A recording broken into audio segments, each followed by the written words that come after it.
Hi, everyone. I'm here today with Jack Mooney, Dr. Jack Mooney. I've met Jack through the Facebook group, and we talk in private sometimes, and he helps me understand organized dentistry since you have spent so much time in organized dentistry. So, Jack, tell me a little about yourself. Tell me about who you are. What do you do? I mean, are you still practicing dentist, and how did Yes, you get yeah. involved with organized? Um, okay, so what happened was I'm a practicing dentist, general dentist in Putnam, Connecticut. Um, I own my own practice for 15 years, and I brought in a partner, Dr. Jeff Simpson. Um, and that's present right up until today. So about 35 years, right around the same time that you graduated and got out, Bob.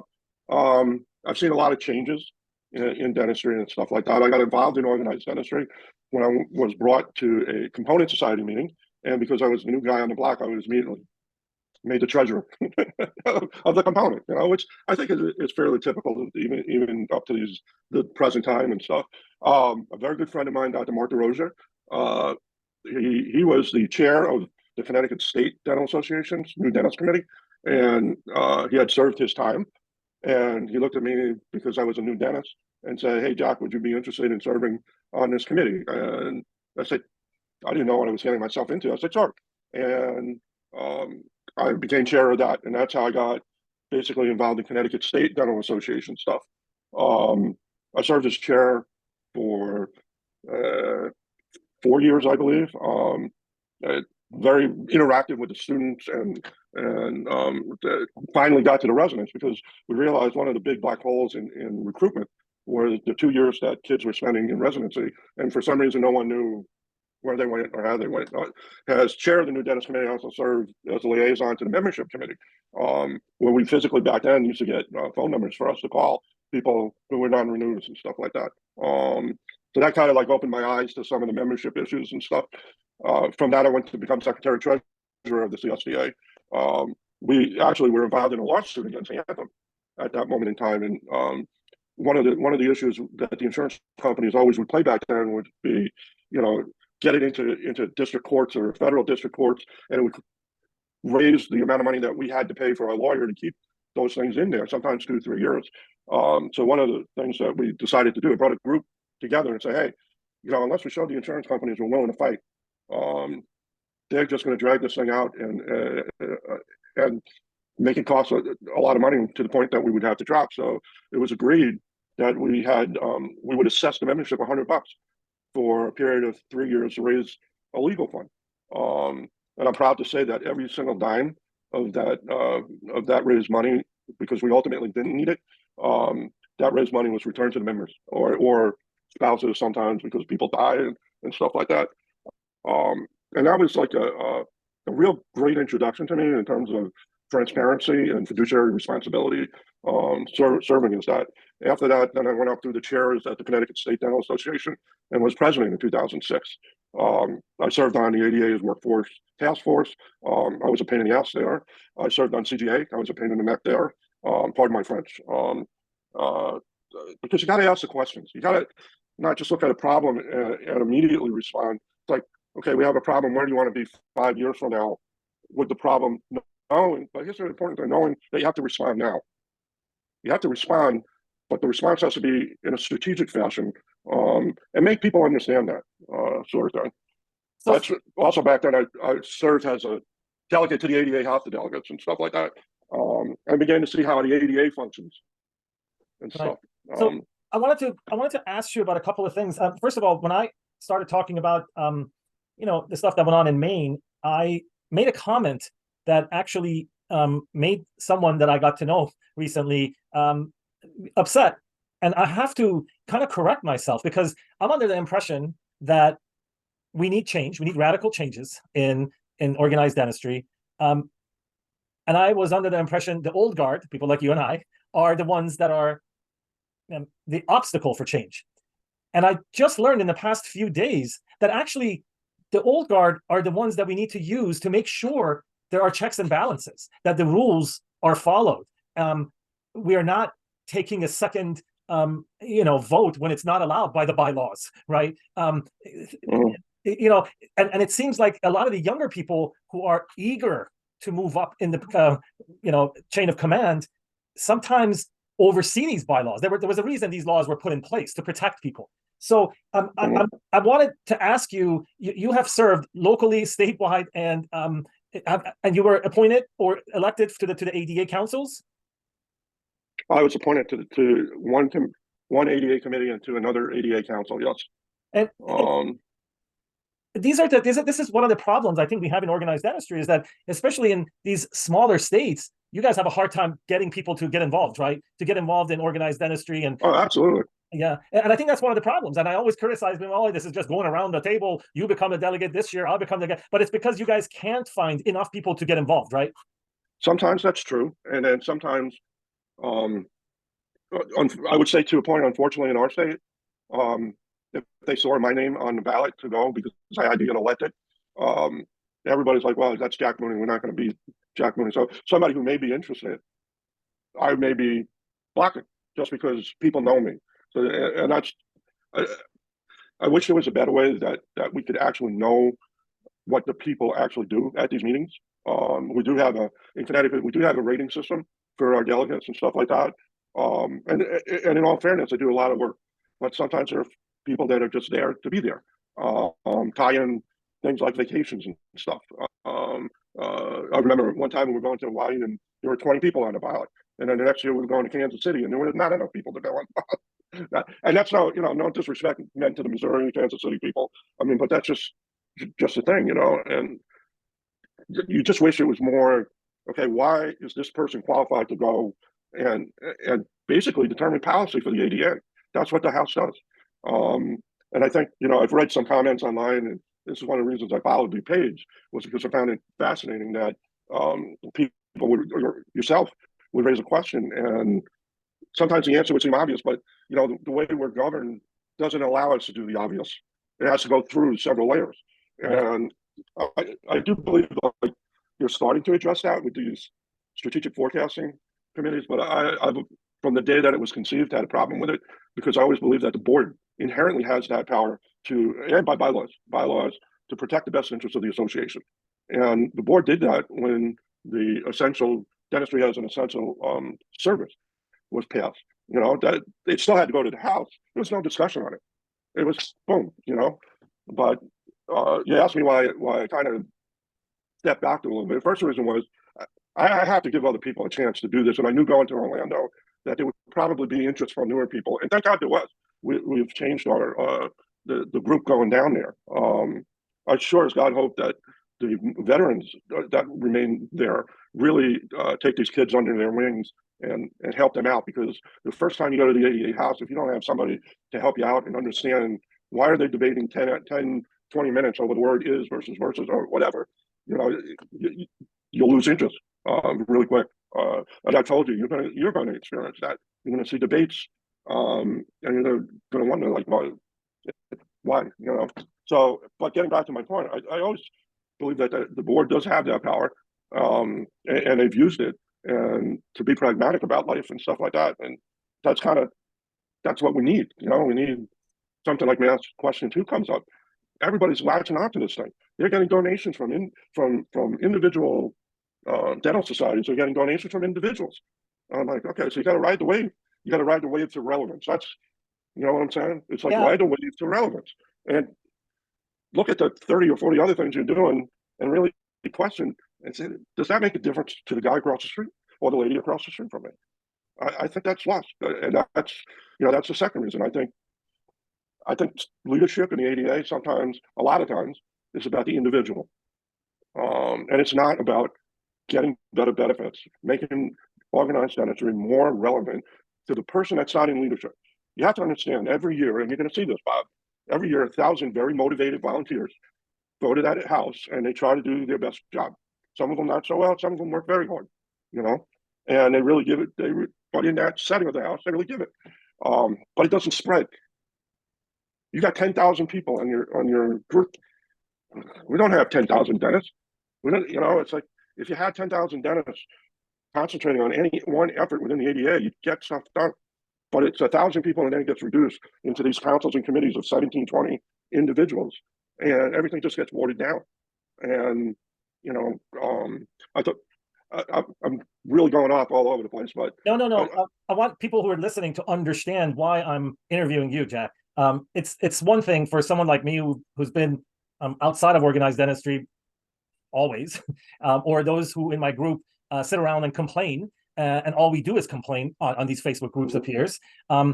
This is different.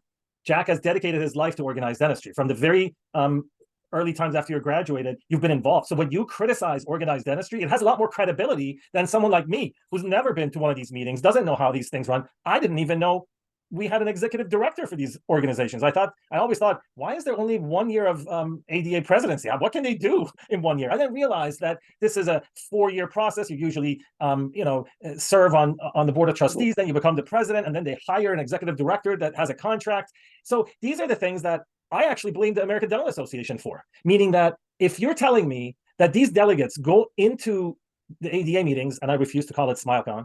I've told them I don't like that name. And we go to the ADA convention, and they go in enthusiastically, and then they come out defeated. We lose those people, right? So next time they're just looking for that. Yeah, and it's not everybody that goes in like that. One issue is states, especially the smaller states, they'll send their president-elect. They only have 1 or 2 delegates. I mean, two delegates, sometimes 3, and they go through them very quickly. And just to learn the parliamentary procedure of the House of Delegates, when you can talk, how much time you have to talk, it's very difficult to go in there and know that in your first year. Okay, the second year, you're a little bit more comfortable. It typically is, I've seen a 3-year process where a person really can begin to dig in and understand the issues that come up in these, what are called reference committees and stuff like that. But when you're flipping out every 2 or 3 years, there isn't enough expertise there. And then what happens is you lose the expertise, and guess what? You have to rely on staff. So there's this kind of dichotomy that exists of, well, you need continuation, you need historical references. These are important things, but when you got people flipping through the house in under 5 years, you're not there long enough to really make an impact, to know how the place is run, to know who to talk to, and maybe change some policy for the better. The house has become more efficient, which is good, but the discussion on really important issues doesn't seem to happen. That one of my sticking points has been the budget. It's again the dichotomy of a budget going one way and membership going the other way, and it doesn't take an expert financial guy to figure out that that's not going to work. Right. And I guess my true disillusionment, came after COVID, because I felt like during COVID, the first year of COVID, the ADA and most states stabilized their membership loss. In fact, a lot of states that actually went out there and did things for their member dentists. Like in Connecticut, we went out and we bought masks. We bought N95 masks. And we made the dentist pay for it, but back then you couldn't even get the masks unless you bought a huge amount of masks, And we did stuff. And all of a sudden the membership stabilized and actually increased and stuff like that. But at that moment coming out of COVID, a lot of states had to look, what services do members really want versus what you had to lay off staff. You had to. I think the ADA is missing a golden opportunity there to refocus its mission. Yeah, hopefully they'll get the message, and I believe there are people in place that they may be getting. But I do have an idea for this problem of people going to these meetings not knowing what's going on. I mean, this is 2023. You have a media department that I don't know what the heck they're doing. They're publishing articles to make everybody mad, right? Have them create these videos, these instructional videos that this is how the parliamentary things work. This is what we're going to do. This is where you're going to talk. Make sure these delegates understand. And this is one of the things I want to do when I go down there this year. I want to get to see it and feel it.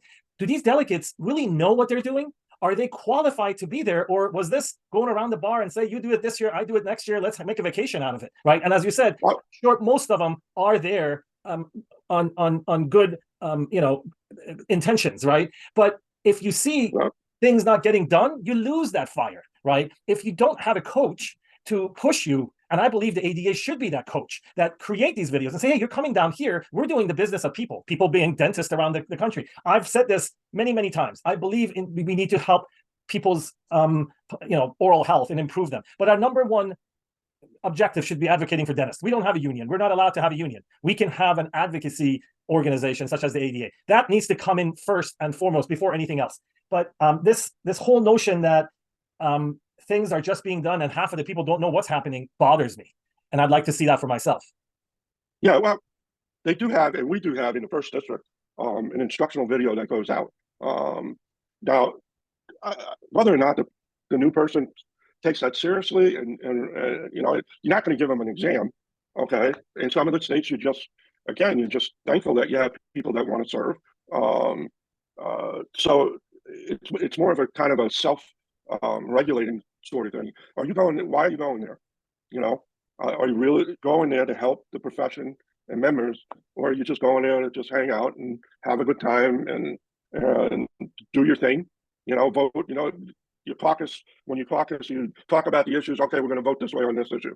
You know, and okay, that's what I want to do. I just want to get in there and vote and get it home because I want to get home to my wife and my practice and stuff like that. Right. Well, we need to make it feel important to people. You know, we are at crossroads, right? We have different things attacking us. You know, California is trying to secede, get rid of the tripartite. I'm sure if that happens, some of the other bigger states may think, oh, I want to raise my fees. I don't want people to complain, so let's get rid of the ADA fee. You know, at least that's my theory about this whole thing. But like California is sending 70 or 80 people to, you know, to Florida. That's like almost $2 to $3 million. You know, I'm looking at my own fees that I'm paying for hotel and the airfare, right? And not even talking. Yeah, and I think what that's forced California to do is, I believe, a certain number of funded, and then there's unfunded alternate delegates sort of thing. For every delegate, you get an alternate delegate. So, you know, states like New York, Texas, California, it hits your budget. I mean, even in Connecticut, we're a smaller state, and that's usually between $20,000 and $30,000 when we send a group. Now, we want to fund the group, absolutely, you know, but that meeting that they go to has to be productive to justify the expense of $30,000 from what could we use $30,000 in Connecticut for? Well, maybe another program that is more relevant to the members, you know. And this is, we always have this discussion at the finance committee of how many are we going to fund this year, sort of thing. And ultimately, we always decide to fund them, but there's a lot of back and forth. Is that really a worthy expenditure of $3 million, $30,000? Small state like a Rhode Island or whatever, if they got to spend $10,000, that's a significant bite out of their budget in a small state. So the meeting itself has to be productive. It has, and that's where I'm kind of like, you know, 20 some odd years of this, I'm not so sure. I'm not so sure anymore. Yeah, you know, that's my disconnect. That's just me. I'm talking about. Okay, so this is not an indictment on anybody else. It just, for me, I want to go there and I want to feel like I'm making a difference in my neighbor's dental practice. I have to be, that's my fulfillment. I've done something that when I go to lunch with my dental friends and say, hey, you know, we did this, or we're discussing this. The resolutions that go before the House. I'm an ADA member still. I try to get the resolutions. I feel like I'm trying to break into the CIA computer. Why don't members have easy access to the policies being discussed at the ADA House? You know, someone like you could read through the 100 resolutions that will be discussed in Orlando and say, listen, there's only 3 big issues here, guys. How do you feel about this? Right? Very easy outreach. You don't get that, you know, it's like, you don't get that communication. You know, we're going to discuss this, you know, throw that out there and get feedback from, especially in groups like this. I understand the difficulty of getting feedback from your state dentist and stuff like that, right? Because Jack Mooney tries to start a Facebook page. I might get 2 or 3 people, you know, but you got 10,080, you know, I'd assume like at least half of them, 5,088 members that now can weigh in and maybe influence their delegates, or maybe their delegates. You know, my big mantra is, it's not about you, it's about the profession and about members. Right. I wanted to talk about the fact that why you're here again is that I you know, Jack and I have been talking for a while, and I talked to Mo Convey of Maine, and I asked both of them, you guys are so good, why are you not involved anymore? And he gave me the same answer as you. It's enough is enough. We put in so many years, and you feel that it just, things that are important are not getting done. And that's what I want, you know, the higher ups in the ADA listening to this, realizing that, Jack is not some loudmouth like me who's complaining about the ADA without knowing. You've been to these meetings, you've done your job. Jack, can you kind of explain to me, at the local levels, are you guys paid a salary from that? How does that work? Or do you have a stipend, or do you have expenses? How does the finances in the state society? So on a component level, no, that's all volunteer, strictly volunteer. State level, when I was an officer in the CSCA, I got a stipend of $1,500. This was back in 1990, 2000, whatever. And that money was specifically supposed to be used for travel, this or that, which you had to justify and stuff. When we go to my president's year, I got paid $5,000. Again, I traveled all throughout Connecticut. I'm in the northeast corner, so I would go 2 hours in Greenwich or wherever. It was money, but you ask my wife, I never got paid enough for that. It was never about the money. It was about the passion. I was fortunate to have a big issue. I had the dental hygienist wanted to become mid-level providers. Right. So that took up a lot of my time of running around the state, explaining the issues. Got very educated on workforce and stuff like that. It's pretty fascinating topic, Yep. Sort of thing. And from my presidency, I became the chair of our own CGA in Connecticut. And my God, spent 10 years fighting that initiative until we finally and what is finally CGA? lost it. And what is CGA? Council of Government Affairs. Right, I knew that, but I want people, Right, because yeah. I'll learn that as well. So the Council of Government Affairs is a council that basically connects the government of your state to the state society, the dental society. So you guys Right. communicate that way. Yeah, and what we did, similar to what I did at ADA, like when the Affordable Care Act came down the pipe, those guys in DC had us reading every change that came through that may be applicable to dentistry, and there was a lot of stuff that we reviewed. In fact, I've always maintained that particular group knew more about the Affordable Care Act than most legislators. In fact, we found out that a lot of legislators never read it. They decided to pass it and see what happens. That was basically the attitude in Washington back then.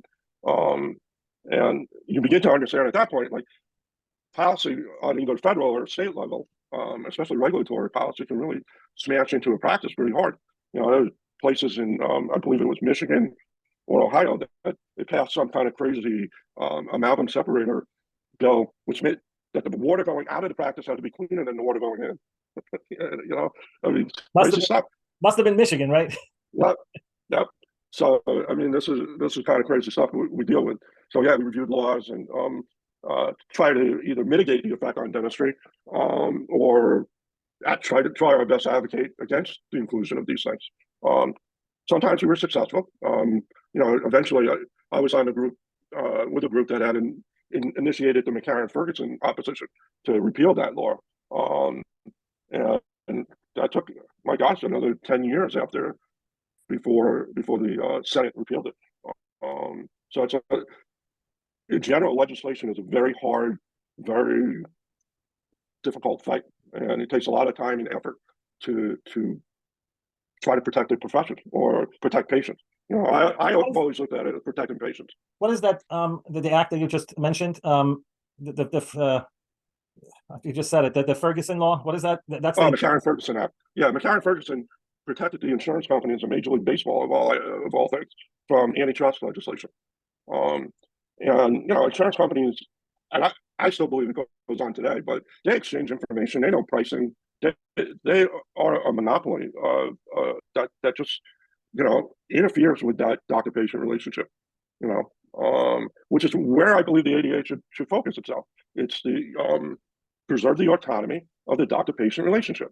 That's something that plays well with private docs, DSO docs, because I think that's the other thing you see coming into the game now is the DSOs, and we want those DSO dentists to be able to have a relationship with their patient, they're able to present a treatment plan that's not interfered with by private equity. I mean, I know that's kind of a pipe dream sometimes, right? But I think that if that was the focus, which it goes to Massachusetts question too, right? That's what it's really all about. It's kicking the insurance company out of making clinical decisions on patients they don't see, because that's what's happening. Right. That's my 2 cents on it. So what's going on with this act? So it's been repealed, but why is it not enforced? I think it's going to be one of these things that it's going to take another 4 or 5 years for regulators and um, the rule makers to actually put stuff into place that actually bites. Okay, that actually, okay, now we're going to fine you. Now we're going to do this because you did that. Um, uh, are they still sharing information, or are they still monopolizing certain areas? You can't in Rhode Island. It's Delta Dental in Rhode Island, and if you're not a Delta Dental provider, you're in trouble. Most times, or there's, it's like the Amway salesman. There's one or two that do really well that are fee for service, but everybody else is, hey, I need patients in the chair, so I got to do this. So Who's I working on don't it? think they have the bite yet. Right? Who's working on it? What, like, is the ADA actively working to influence this, to help set up these things? Who's in charge?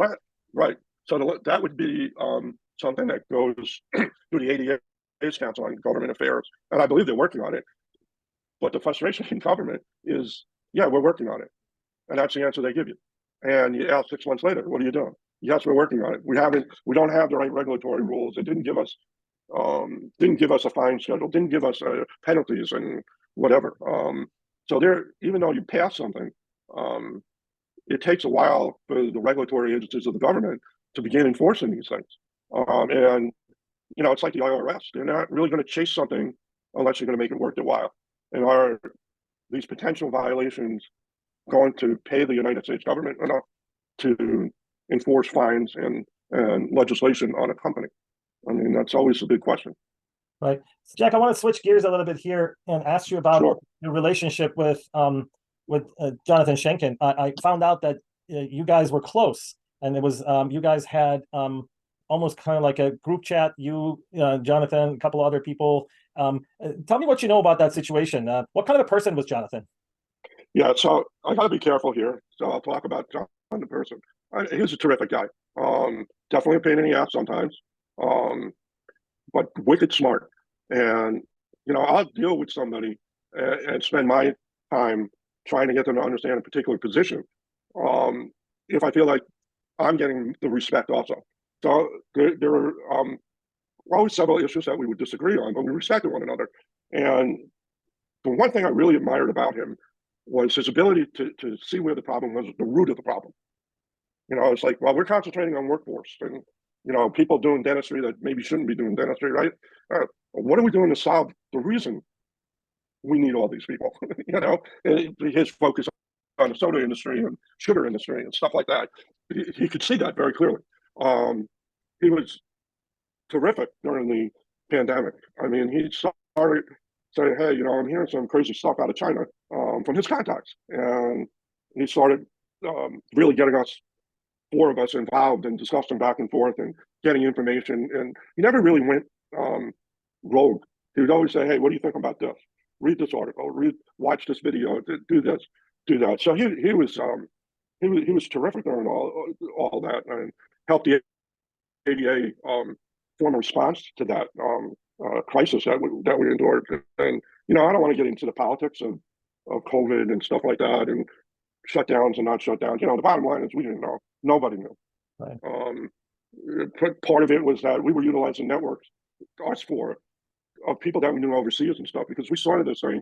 It started in Wuhan and then went to Italy, northern Italy. Right? I had no idea that this was because of technology and scientific transfer that happens between those two countries. You learn a lot when you start following these things and whatever.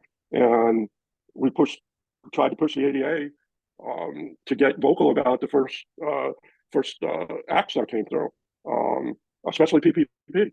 One of the guys in our group had to push on DC office to put out a email, voter action email. It was the biggest one they had, because guess what? There's 130,000 dentists sitting around doing nothing at this point, and we're all scared. We don't know, And we really pushed hard. Utilize the networks that exist. We have the International College of Dentists. We have they were part of the International Federation of Dentistry and stuff.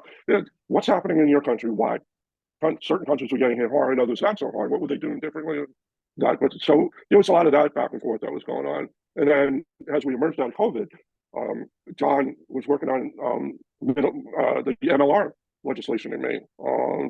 And this was slightly before Massachusetts had done what they did, and I believe got a little bit of the blueprint from John. I don't know how much from on that, but we realized that back when I was on CGA, when the Affordable Care Act had passed, we actually had argued against MLR at that point. And the reasoning for that was that we wanted to keep the small dental-only plans in the game, because we thought if we kept them in the game, then you'd have more competition from the Cignas, the Anthems, the insurances that offered both medical and dental insurance. It was not an easy path. There was a lot of discussion about just how far into bed do we get advocating for advocating for dental insurance to Congress and stuff. But in 2020 hindsight, that probably was a mistake, because what they allowed to do is those deltas and stuff like that went around and were able to offer cheaper plans and pay the dentists less. The competition actually didn't exist. And I'm going to say this because I know there are some dental associations that accept delta money and whatever. But if there's one thing moving forward that dental associations have to look at, is reevaluating their relationships with the insurance companies. Given the response to MLR in Massachusetts and nationally, I would question twice Delta or any other insurance company sponsoring events for the dental association. Dentists aren't happy with the insurance groups, and it's gotten worse. And as you know, as we get pinched 5 or 10% by the insurance company, our costs post-pandemic, post-inflation have increased dramatically. It's not a happy relationship, and I think it negatively affects members' opinion of organized dentistry if they find out that Delta's sponsoring this event or sponsoring this or that or whatever the involvement is. It should be evaluated as to whether or not that's really a member benefit. Yeah, that's as close as I'm going to get, Bob. Right. I know what you're saying. I've been talking about this also, is that transparency is important. If you have transparency, there are no gray areas, right? And people can see things. If you have these closed door meetings, these executive committees that executive session, executive committees. Yeah, these are the ones, executive sessions where the minutes are destroyed and not kept. These are the things that people lose faith in the organizations. Now, it could have been for a good reason, right? It could have been for the fact that they didn't want our competition, which are insurance companies, to know certain details. I get it, right? But come and explain it. Don't do things behind closed doors and not explain things, right? So they do. The organized dentistry has an image problem, and I've been trying to help them fine-tune this message, but it's got 6,000 different heads. There are way too many hands in this pot, right? It's not like I'm going to ask Dr. Comia, hey, how about this? I mean, he's got 6,000 things going on at the same time, right? And I want to tell people, you're sitting out on the sidelines. I'm not blaming you. You've paid your dues, man. You've done it for 25 years. But people like me, people like the ones that say, oh, it's a waste of money, why should we join? How's it going? Staying out, how has that helped you? Are you in a good place? Are you getting good fees? You need advocacy, right? So I truly believe we need to band together, let go of these little problems that we have, and concentrate on what's important. As you said, I'm going to go to this place and I'm going to scratch my head probably. Why are they arguing where to? Well, I would also say that if you were the most motivated person in the world, you'd scratch your head. Whatever it takes, it really takes some time to wrap your head around everything. But it's like sometimes I feel like 1,000 people making a decision in a vacuum, because things like the ADA resolutions are not easily available. They should be easily available. I don't know why. The message, whatever message they're trying to get out there, sometimes seems to be counterintuitive to where members are feeling at this point. I sent an email to the president and Ray a couple of years ago now, 2 years or 1 year ago, about the ADA News was talking about 90% of dentists were back up to normal speed, patient flow, et cetera, et cetera. And I'm like, I don't care about the 90% in this case. What I care about is the 10%. Are we finding out why these people are hurting? Or have they retired? What's happened to them? 90%, that's great. I mean, yay, okay? But the story is not the 90% here. The story is 10%. What can you do to hold on to this 10%? Because you have those people out in some way, shape, or form if you can, okay? And you've instantly created a recruitment or retention program, because you know what? We take care of everybody, not just the top, not just the cream of the crop. or 90% of practice said, okay, the big thing is supplies or workforce or whatever. We're working on it. We got it. We hear you. Empathy, I guess. I didn't feel the empathy. Like, wow, 10%, 15%, even if it's 5%, because we're in a situation right now in membership where we can't afford to lose 5%. Jack, And go ahead. I'm sorry. it's funny. It's funny you should mention that, because whenever someone posted these online forums, oh, I had my best month or I had my best year, I know for a fact, I get messages from dentists in downtown San Francisco that people have not come back. They're still working from home. The effects of COVID is going to stay with us for another probably 5 to 10 years. There are people who are not going back to work. These companies realize they don't need to pay downtown office building rates when they can have people work from home. Some of them want them to come back, but the dentists that are in those areas are affected. Who wants to go downtown to see a dentist, right? If you're not there already for work. So it's short-sighted for us to, as you said, to concentrate on those who are happy. We need to help those in need, and empathy is, my favorite word. And I think the ADA should concentrate on that. Jack, I wanted to ask you about the relationship. I want to ask your opinion. I don't like the fact that we have one trustee for, what is it, 5 or 6 states in the Northeast? Is that how it works? Yeah. Yes. Is this a good system? Because I suggested that I wanted to actually, and it's probably never going to happen, I wanted to actually get rid of all the delegates, all the local delegates, and just have dentists who are members vote for a trustee in their state. And that trustee becomes their representative in the ADA.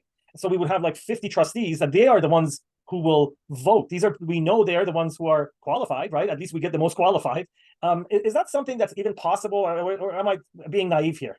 Yeah, well, I think you're reading a little bit too much into it, because the ADA, during my tenure of serving at the House, I spent $700,000 of governance, suggested governance changes, and they rarely pass anything. Last year was the first time they passed a governance change with the strategic forecasting committees, and I have to see how that rolls out. But I think that's going to take another 2 or 3 years for change. And I guess my biggest concern is that I don't think you got 2 or 3 years to be below 50%. I think you're hovering at it now. And I think 2 or 3 years from now, it'll be 40 to 45%. I mean, something has to be done. This sense of crisis. There isn't a sense of crisis, and leadership, hard leadership, saying we can't do this. This is not working. Or you're going to be like the AMA, regardless of what happens in California. You're going to be like the AMA, because you're only going to be representing 40% of the profession. I mean, I jab some people about the fact that, hey, listen, if everything's going right, if we're doing everything correct, if we just don't know about it, but we're doing everything correctly, but you don't have members, you're losing members. Okay, in 1999, I believe the membership share was around 70%. That's 20 years later, you're down around 50%. You need drastic measures at this point, and I'm not sure that we have the courage to do that. And that's just my opinion. I see it's inverted, in my opinion, right? Because we know most members join because of what their local society does. That the local society is the home, right? But in the ADA model, the ADA is the big piece. It's an upside down triangle, where in reality, the most resources should be in the component and in the state, with the ADA like the tip of the spear, right? Gathering information and sharing information. And because that's what they're supposedly supposed to do, right? We gather information, we share. I don't think we're doing that in the most efficient manner, because if we were effectively sharing information, then all the great things that they've been doing for us, we would know about and appreciate, right? But for some reason, they know MLR. Members know MLR. But could you think one of them could name the president of the ADA? And one thing, and I understand your model, right? But Jesus, just go take a walk out of the building and go visit dentists around Chicago and ask them how it's going. Why is this so hard? I mean, it's just, to me, some common sensical things. If I know that the people I need to recruit are in the dental schools, we have a strong relationship with Houston, but once they come out of dental school, boom, everything falls apart. Why aren't we fixing that? That needs to be fixed. We could, I've heard about costs and stuff like that, and I don't disagree that cost is an inhibitor, very strong inhibitor. But the flip side is, okay, it's not only cost, but if you're not communicating and you're not connected to these people, 2 years out, 3 years out, you're expecting them to pay full membership dues. And what did I use the ADA for? I use Bob D. He gives me this, he gives me that. He goes, what am I using the ADA for? Oh, a Mercedes. Oh, I know we talked about that. That little piece of email drove me crazy, and it still does when I open it up. And anyways, but what I'm saying is, if you get no, go ahead. You finish your thought. If you get down into the roots, into the grassroots, into these members you're losing, or the members you're taking for granted, that's all white bald-headed guys who have been members for 30 years, and we're actually the group dropping out of organized dentistry at the highest rate right now. Yeah, because we're not feeling it, exactly. And like there's this disconnect because I know what the ADA does. I've seen it. I get it, and some of it's important, but the guy down the street doesn't get it. I try to talk to him about resolutions. Okay, well, we're looking at this, this, and this. Like, how does that help me? And I think that every resolution, and this when you go there, Bob, right? Every time you hear a resolution discussed, you sit there and say, how does that help the guy across the street from you or the lady across the street? And that's what I wanted to ask you about. Where do I get the list of these resolutions? I want to study them before I go down there in a month. They're in ada.org, but you have to dig through them. You have to somehow get into the ADA House of Delegates. Now, I'm not the most technically proficient human being on the planet. It takes me a good 5 or 10 minutes to try to figure out. I can't search ADA House of Delegates Resolutions 2023, and then they should just pop up, right? Right. On the search engine. Right. It doesn't happen. Why does that not happen? I'm going to ask our friend, Dr. Spencer Bloom. Yeah, because they can make it happen. Yeah. They can make it happen. They can make that happen. They can make, town halls happen, right?